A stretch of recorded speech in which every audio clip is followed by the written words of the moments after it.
السلام علیکم ورحمۃ اللہ وبرکاتہ۔ اللہ تعالیٰ آپ سبھی کو اپنے حفظ و امان میں رکھے۔ ڈیئر ویورز، سامعین، آج کے اس شب قدر کے موقع پر ہم نے ایک اہم عنوان چنا ہے۔ اس عنوان کا نام ہے اجتماعیت کی اہمیت اور افادیت۔ اجتماعیت ایک سماجی اور نظریاتی تصور ہے جو فرد کے مقابلے میں معاشرہ، گروہ یا کمیونٹی کو زیادہ اہمیت دیتا ہے، جو امت کی وحدت، بھائی چارے اور اجتماعی فلاح بہبود پر زور دیتا ہے۔ اجتماعیت میں گروہ یا معاشرے کے فائدے پر زور دیا جاتا ہے۔ ہم آہنگی اور یکجہتی کو برقرار رکھنے کے لیے اصولوں کی پیروی کی جاتی ہے۔ معاشرتی بھلائی کے لیے ذاتی مفادات کی قربانی دی جاتی ہے۔ اجتماعیت کو مرکزی اختیار حاصل ہوتا ہے تاکہ وہ اجتماعی بھلائی کو یقینی بنا سکے۔ اجتماعیت کی جو دلیلیں ہیں وہ قرآن سے بھی ثابت ہے اور احادیث سے بھی ثابت ہے۔ قرآن کہتا ہے کہ اللہ کی رسی کو مضبوطی سے تھام لو اور تفرقہ نہ ڈالو۔ یہ سورہ آل عمران کی آیت کا ترجمہ ہے۔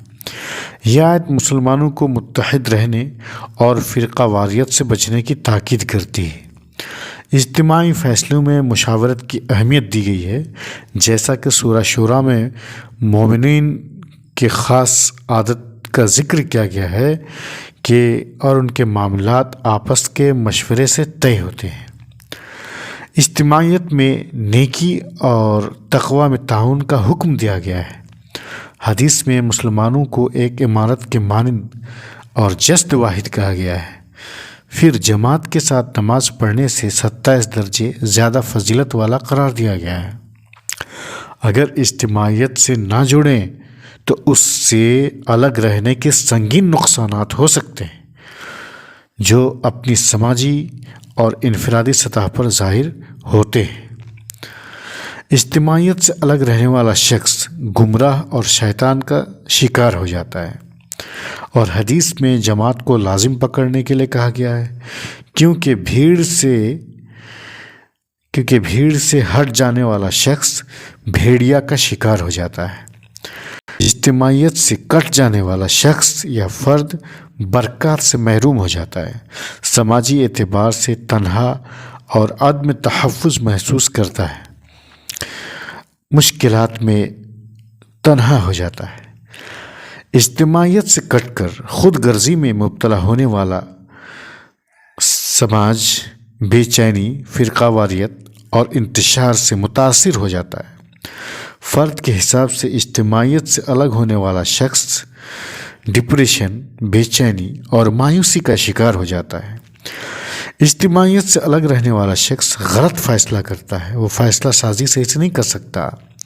اس لیے ان نقصانات سے بچنے کے لیے اجتماعی عبادات میں شامل ہو کر زیادہ سے زیادہ نیکی حاصل کریں۔ مضبوط معاشرہ کو تشکیل دے کر سماج کو مستحکم و مضبوط بنائیں تاکہ اندرونی و بیرونی خطرات کا مقابلہ کر سکیں۔ اب سوال اٹھتا ہے کہ کس اجتماعیت سے جڑیں؟ ہر وہ منظم اجتماعیت یا کوئی بھی جماعت یا جمعیت جو مثبت اور تعمیری سرگرمیوں میں مصروف ہو، دین اور دنیا کی بھلائی کے لیے کام کر رہی ہو، اور اس کے اندر انصاف، عدل ہو، دیانت داری و امانت داری ہو اور شفافیت موجود ہو، تو ایسی جماعت میں شامل ہو کر ایک مثالی معاشرہ قائم کیا جا سکتا ہے اور کیا جانا چاہیے۔